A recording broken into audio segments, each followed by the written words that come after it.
We all have a story to tell. A gem of wisdom, a little tale, or just something to make you laugh. Do you want to hear some? Then welcome to Anecdotes.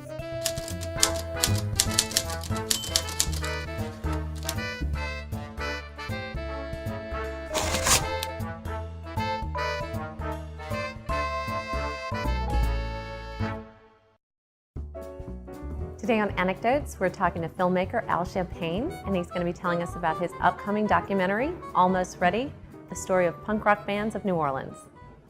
I mean, even though this is a music town with lots of culture, but it's all blues stuff, you know. Definitely in places like New York and LA and San Francisco, it's going to be accepted a lot easier than in the South, in the SEC.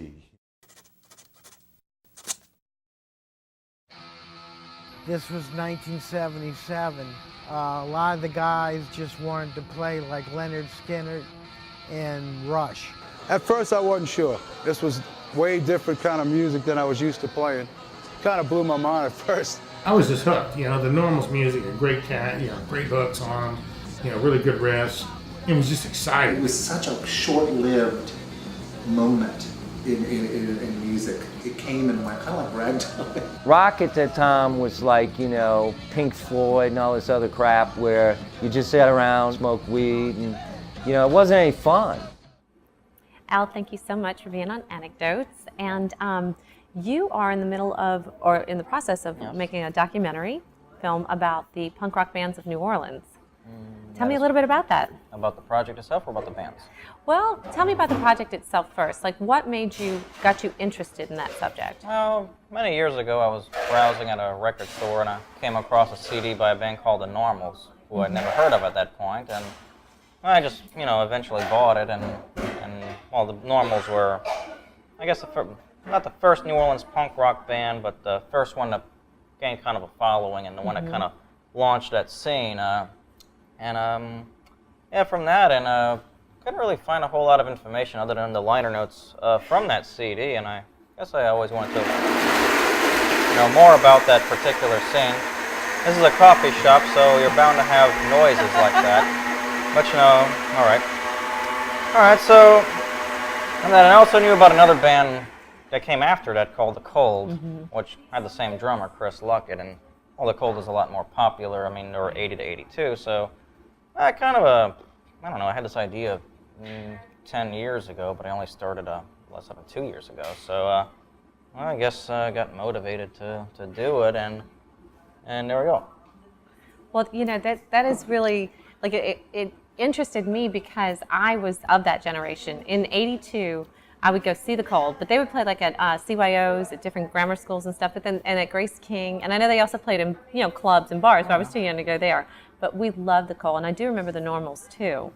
And they had such a huge impact in New Orleans at that time on the music scene. You know, and was it really kind of just developing for that kind of alternative music scene in the city? Well, you got to go back to, I guess, the mid-'70s when basically rock bands in New Orleans were basically doing hard rock covers. So, out of 1976, a band called the Backstabbers formed out of the ashes of two other bands, Alltrex and Harlot. And well, the Backstabbers did mostly original material, and you know, they were playing like the New York Dolls at a time when, you know, every rock band in the city was just doing, you know, Led Zeppelin covers, Rush covers. So from like 76, 77, the Backstabbers were pretty much the only game in town. It wasn't until the beginning of 1978 when the Stabbers started to implode that the Normals came onto the scene. And the Normals were another band, all original material of great musicians. In fact, their guitar player, Charlie Hanson, was a Backstabber at one point, drummed for the Backstabbers, multi-instrumentalist. So out of the Normals kind of launched that scene, bands started forming around them, the Skinnies, the Wayward Youth, Room Service. And you know, it was, I mean, because while the Backstabbers were around, they really couldn't gigs here and there, I mean, just dies. But I guess in the 78, the scene kind of fried between two uptown clubs, Jed's on Oak Street and Jimmy's on Willow Street. So basically you had your uptown scene, and that's where the punk scene was. And also in Fat City, which at the time was the suburban French Quarter. Today it's just like apartment complexes and maybe a few restaurants or whatever. Yeah, so it was a band called the Dukes. Now, the Dukes were, I guess they weren't a punk rock band. I guess they sounded more like the Rolling Stones or the Faces. I guess the same way Tom Petty and the Heartbreakers came out about that time as punk, but they weren't a punk band, but they were, at the same time, not Led Zeppelin or Rush. The Dukes kind of held their ground in fat city clubs like Sir John's, the Showboat, Spaghetti Eddie's, and other clubs with hilarious names. And they were called the Dukes because it was founded by cousins Michael and Frank Asinto, and the Asinto family was the Dukes of Dixieland. And I mean the original Dukes of Dixieland, not the current Dukes have nothing to do with the Asinto family. And as for using the name, that's a whole other story into itself. But basically, there's a fabled rivalry between the Normals and the Dukes. But I mean, it's more not really a rivalry, but it's something that's kind of a legend that kind of came out of it. So you had these two bands. You know, they had these two bands that had these scenes kind of forming around them, and they would meet a few times along the way, especially in September 1979 when both bands opened for the Talking Heads at the Warehouse, and the Normals got banned from playing the venue ever again. I go to the shopping center. I go to the Pizza Hut.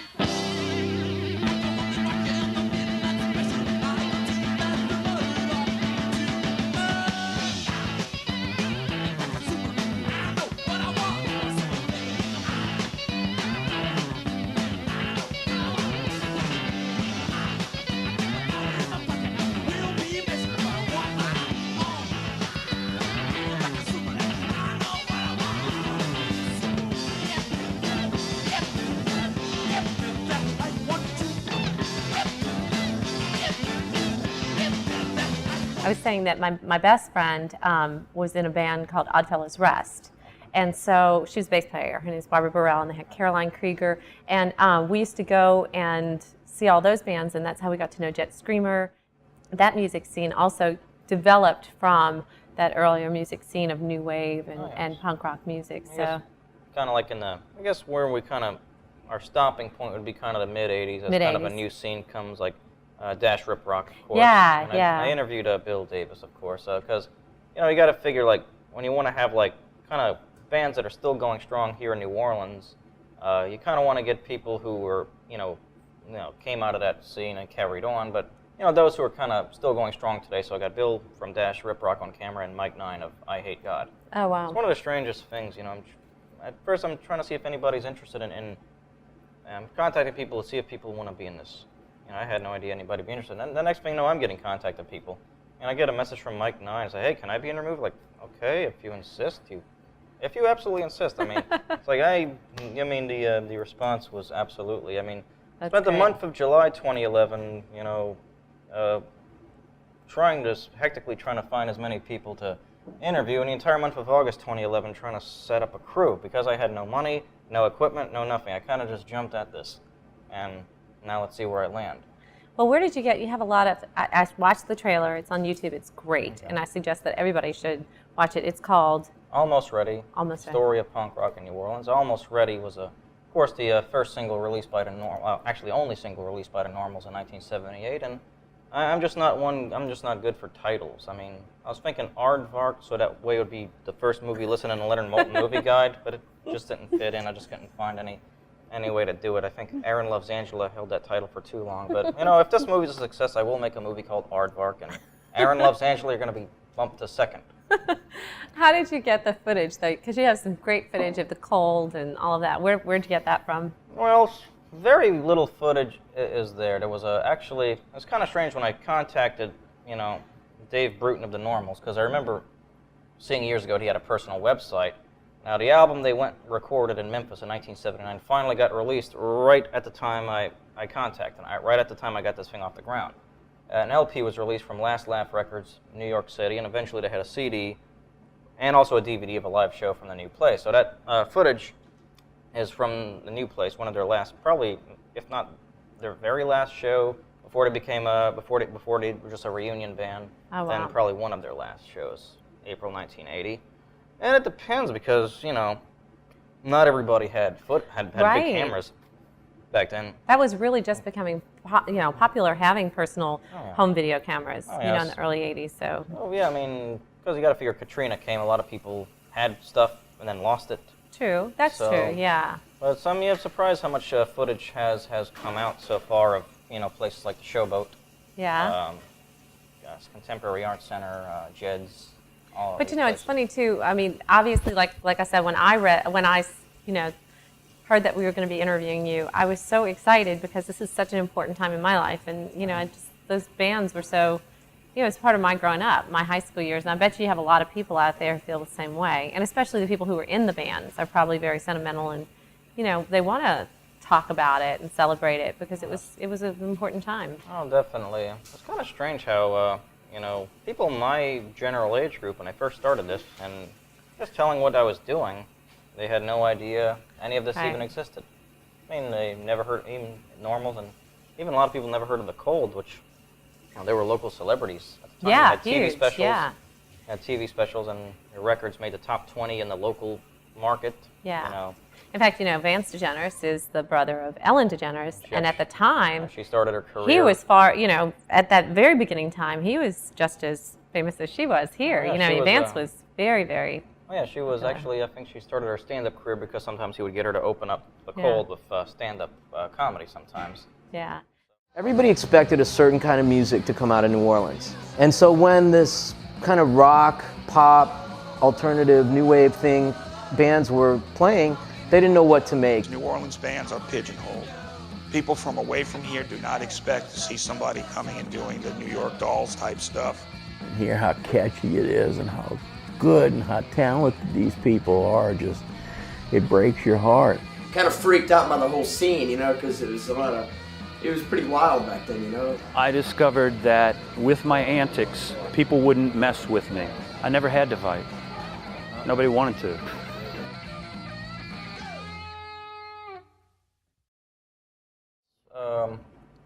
There's a lot of people, I guess, under the impression I'm somehow making some sort of statement against jazz or a statement against blues, which I'm really not doing. I mean, just because I'm doing a documentary about it. And if you look at who came out of this, as I said, the connection to Dukes of Dixieland, Cranston Clemens was one of the top guitar players in the city, was in Sex Dog, Rockabye's.